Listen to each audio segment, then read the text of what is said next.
Many years ago, before there were any automobiles and before we had electricity or even gas lighting, when people used horses if they wanted to go out for a ride, and oil lamps and candles if they needed a light, there lived in a small country town, yes, a butcher, a baker, and a candlestick maker.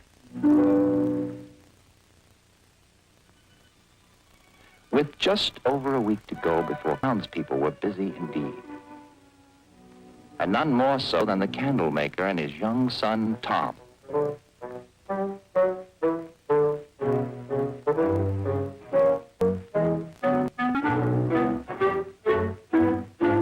For in those days, quite small boys were expected to behave like grown men.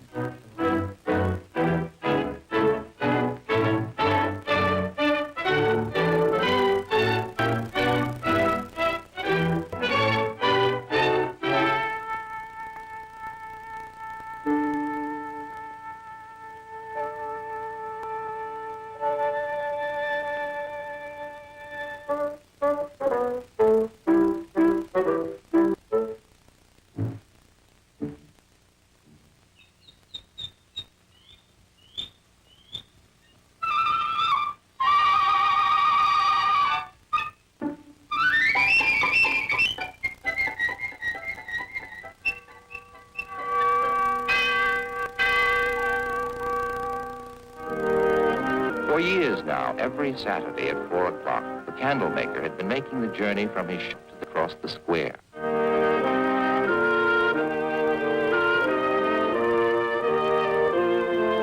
As God had been so good to him and blessed his home and his work, he showed his gratitude by giving his finest candle to shine upon the altar as an offering to God.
Let your light so shine before men, that they may see your good works and glorify your Father which is in heaven. Whenever I read these words of Jesus, I think of one of our own people, our friend the candle maker. Like a good steward, shows his love for God by giving his most beautiful candles to light the cross upon our altar. I pray that all of us will always give in this same spirit, to show our love for the Father, who blessed us with a Christ child. The family was up early next morning, for a busy week lay ahead. The candle maker had to deliver quantities of Christmas candles of all shapes and sizes to the outlying farms and villages. Hurry up, son. Coming, Father. Now. I'm not going away forever. I'll be back on Christmas Eve, in time for service. Look after your mother, son. And there are plenty of candles to be made.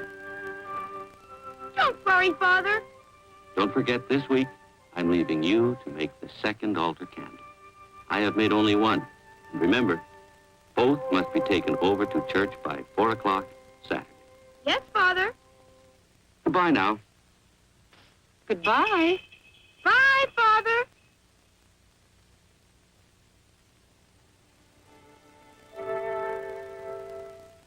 With his father away and his mother extra busy getting ready for Christmas, young Tom was in charge of the workshop,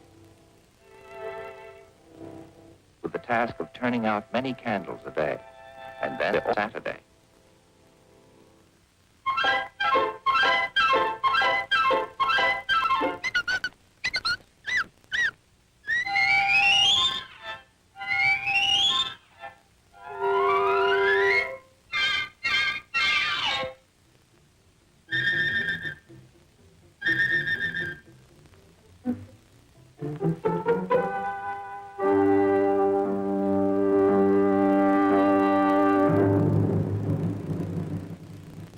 On that Christmas Eve long ago, the church was made beautiful with loving hands, just as churches are today. Then, as now, there was a manger where boys and girls would bring the white Christmas offering for the children's home.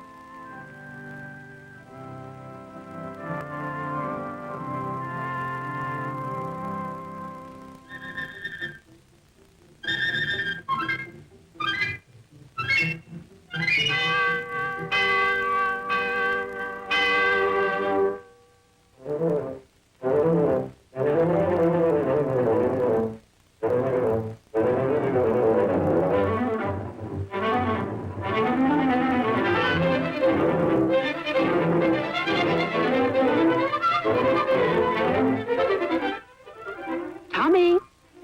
Tom! Better get washed up for supper. Your father will be home soon.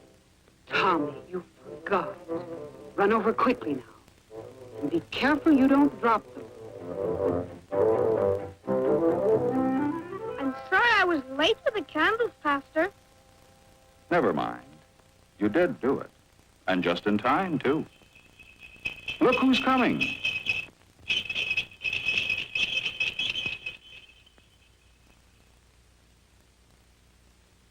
Well, son, the church candle. Yes, Father?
Each member of the family had his sad thoughts that night. To think that a son of mine should make such a candle. And after all these years. Young Tom knew what his parents were thinking, that he had failed them, and that he had failed God.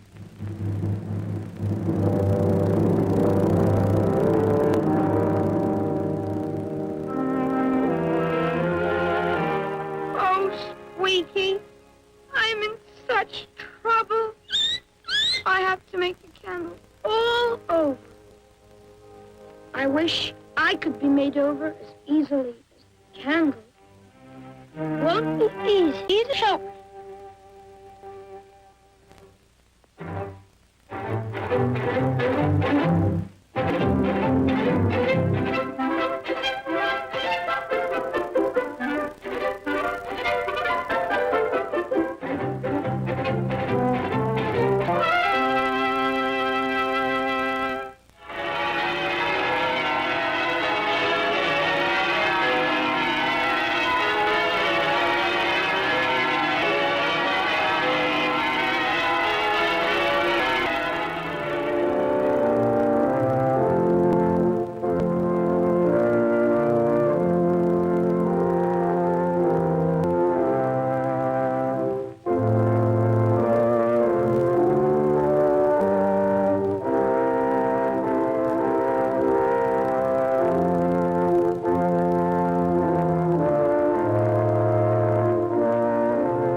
And so it was many years ago that the candlemaker's son learned the meaning of Christianship, just as we must learn it today.